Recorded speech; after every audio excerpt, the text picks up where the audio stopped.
Bonjour à tous et bienvenue sur la chaîne. Ça faisait pas mal de temps que j'avais pas fait de contenu.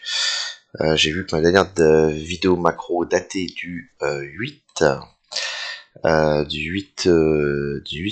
février, donc ça fait presque 3 semaines. Donc voilà, au vu de l'actualité, je vais revenir un petit peu faire un point. C'est vrai que j'étais pas mal occupé, puis moi personnellement ça fait maintenant 3 semaines que je suis sorti du marché crypto, donc je n'étais pas impliqué à l'intérieur. Et puis là, voilà, vu ce qui s'est passé, je pense que c'est important de venir jeter un coup d'œil. Donc, concrètement, on commence toujours par prendre un point de vue large. Voilà, on est en weekly. Et voilà ce qu'on a devant nous. Ok.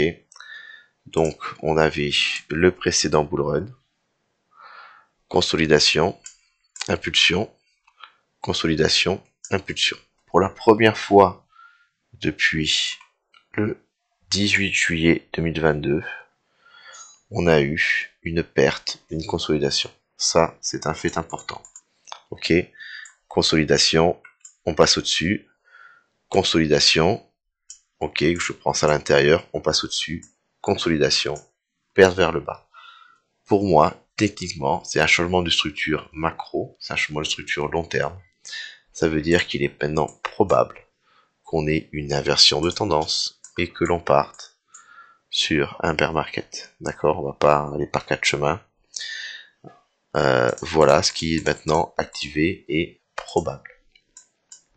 Alors bien sûr, il y en a qui vont dire, mais Jocelyn, regarde, le précédent bull run, on a fait ça, on a fait ça, on a perdu, on a consolidé, on est reparti. Soit, c'est vrai, je vous l'accorde. Maintenant, rien ne nous garantit que sur ce bull run, on ait encore une consolidation qui débouchera sur un nouvel ATH. Rien n'est garanti. C'est possible, mais quelle est la probabilité? Pour l'instant, je ne vais pas dire que c'est du 80%, loin de là. Alors, on va y venir un peu plus tard. Bien sûr qu'on n'a pas eu d'alt season, on n'a pas eu... Ok.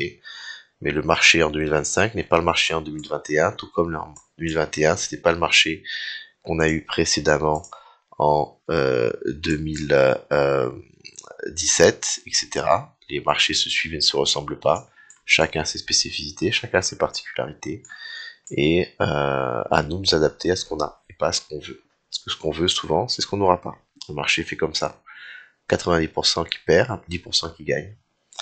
Ici, tout le monde pensait qu'on allait aller plus haut, on n'y est pas allé, il y a 10% qui vont s'en sortir. Donc, maintenant concrètement, ok, la perte du range est actée. Hein, la clôture hebdomadaire va avoir lieu dans pas longtemps, on est vendredi, clôture de la bourse bientôt, clôture hebdomadaire, voilà, c'est fait, c'est acté. On peut le mettre comme ça, j'imagine pas que demain samedi on va réintégrer le range, ce serait extrêmement peu probable. Maintenant la question c'est qu'est-ce que je fais? Où est-ce qu'on va? Alors qu'est-ce que je fais? C'est à vous de décider. Moi, je vais vous dire mon point de vue, où est-ce que je pense qu'on est en train d'aller. Premièrement, je vais revenir encore plus loin derrière. On va venir sur un point de vue macro. Où est la bourse? Je prends mon repère que j'aime bien, c'est le US. Ok, je viens me mettre ici en weekly. Et donc ça fait maintenant 4 mois pour ceux qui suivent que je vous bassine que ce niveau était un niveau important. Parce qu'en 2020, on avait fait un bottom, Covid, impulsion. Ok, retracement. Et l'extension qui trace depuis longtemps, arrivé sur ce niveau. Et vous voyez ce niveau, je zoome en daily, qui est là,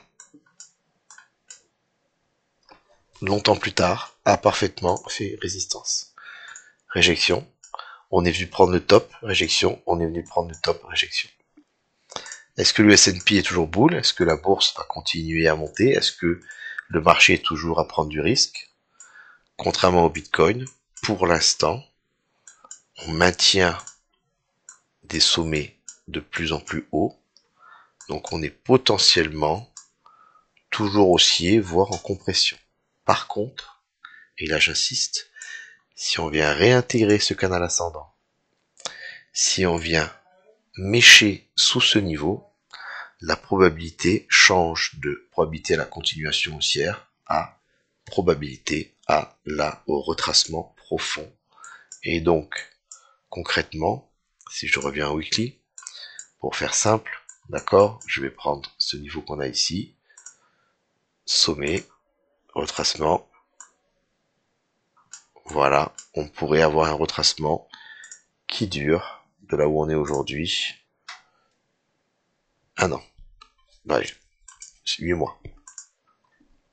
Et si ce retracement arrive, comme il risque d'être trop profond, il devrait probablement impacter le marché crypto à la baisse. Donc, on pourrait avoir une baisse qui durerait. Alors c'est très spéculatif bien sûr, hein, mais je vous dis un petit peu ce qui est éventuel. On était sur du 240 jours, voilà.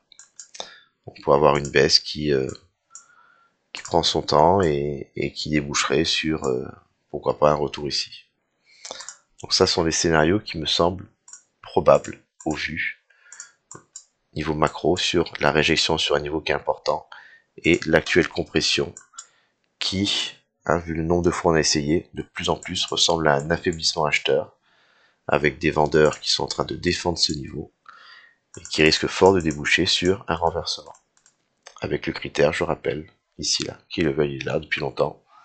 Voilà, si on commence à passer en dessous, ah ben là on commencera à voir notre structure baissière. Le marché crypto, lui, eh ben, pour une fois, il est en avance, puisque nous, on avait à peu près la même chose, mais cette fois-ci, la baisse, elle est visible. On peut dire qu'elle est actée. Je vais venir ainsi en daily.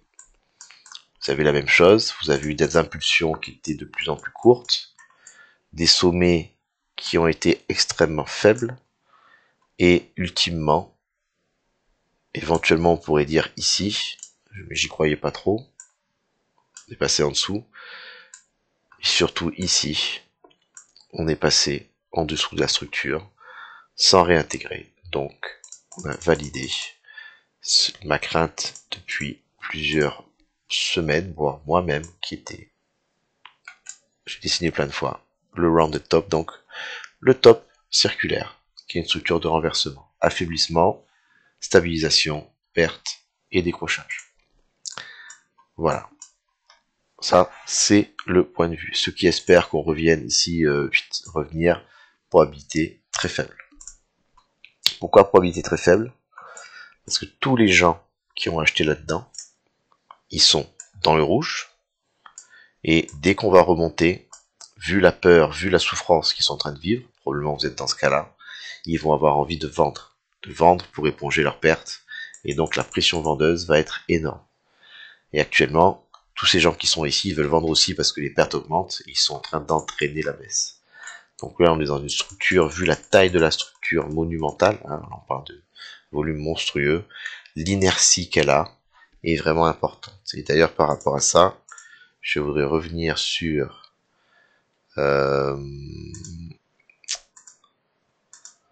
ici, petit point que j'avais dit, le dernier point macro, qui était là.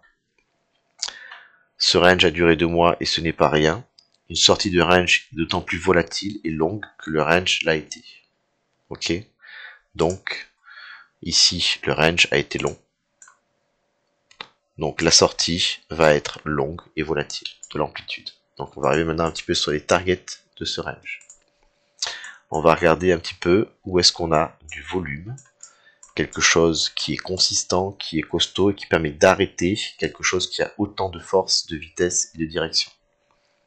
Où est mon volume? On peut le faire de plusieurs façons. Je prends mon volume depuis là jusqu'à aujourd'hui. Et sans surprise, on voit qu'on a du volume exécuté ici et du volume qui est exécuté là.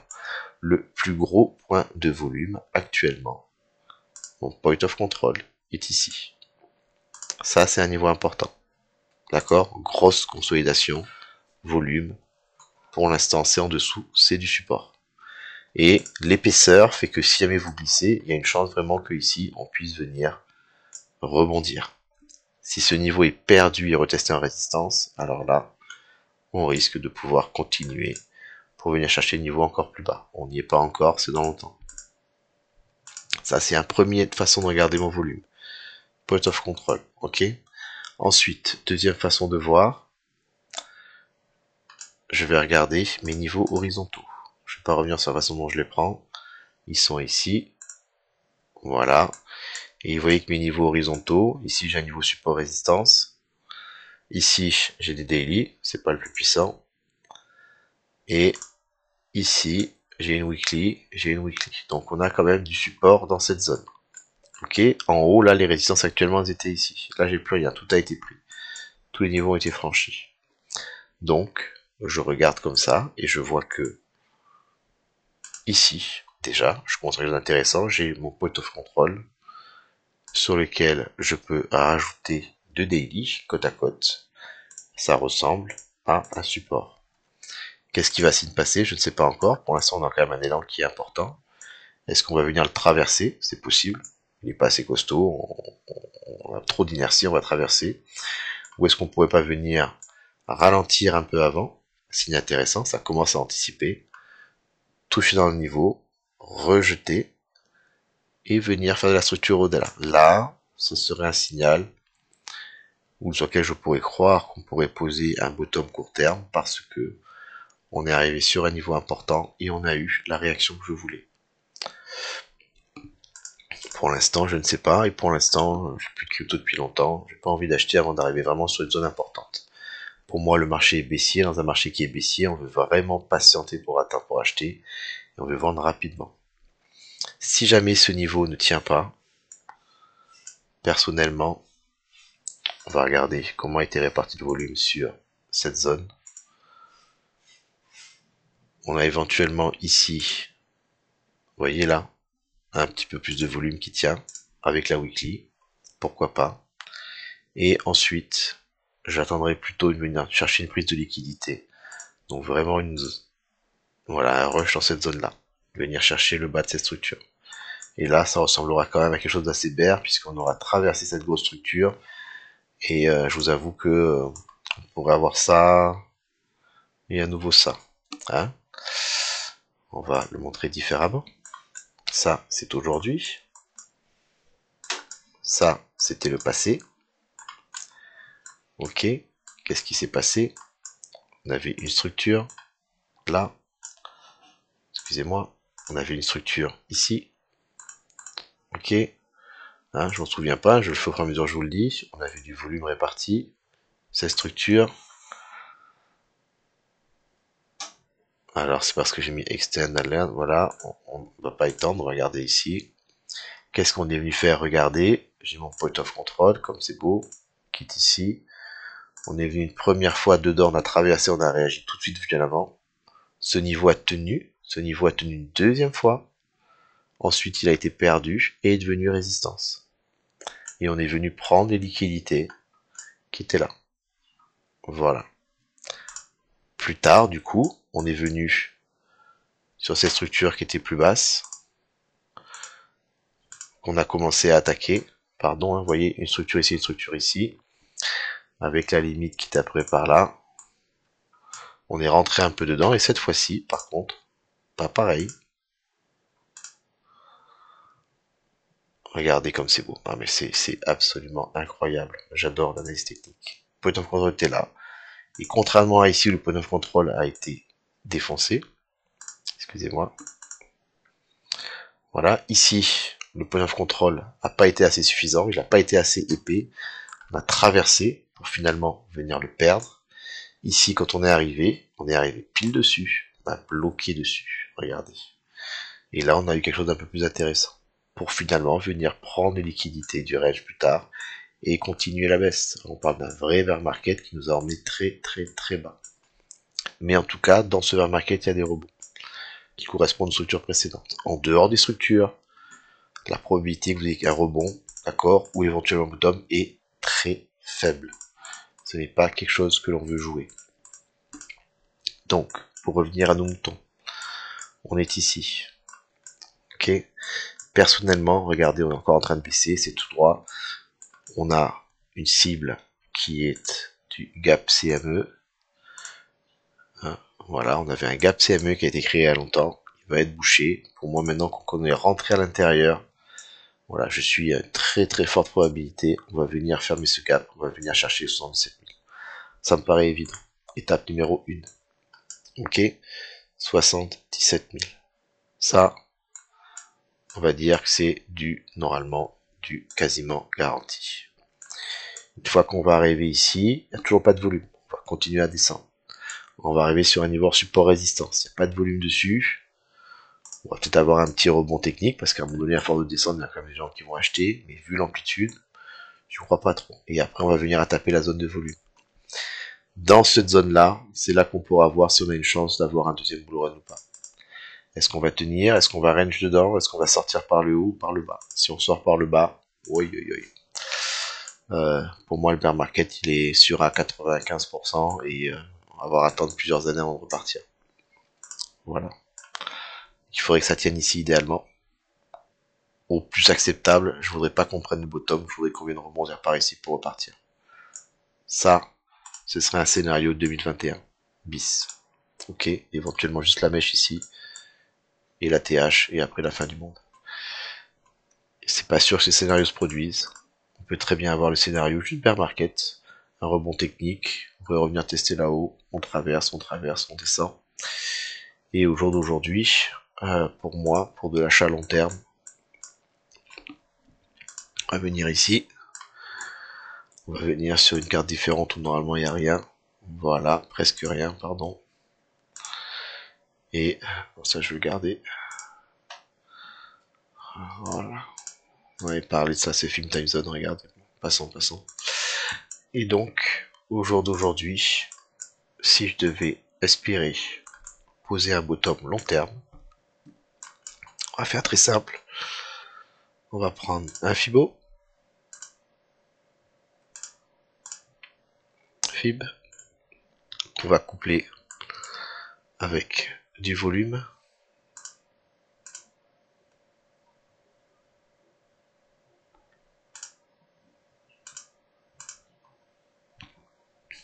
Voilà.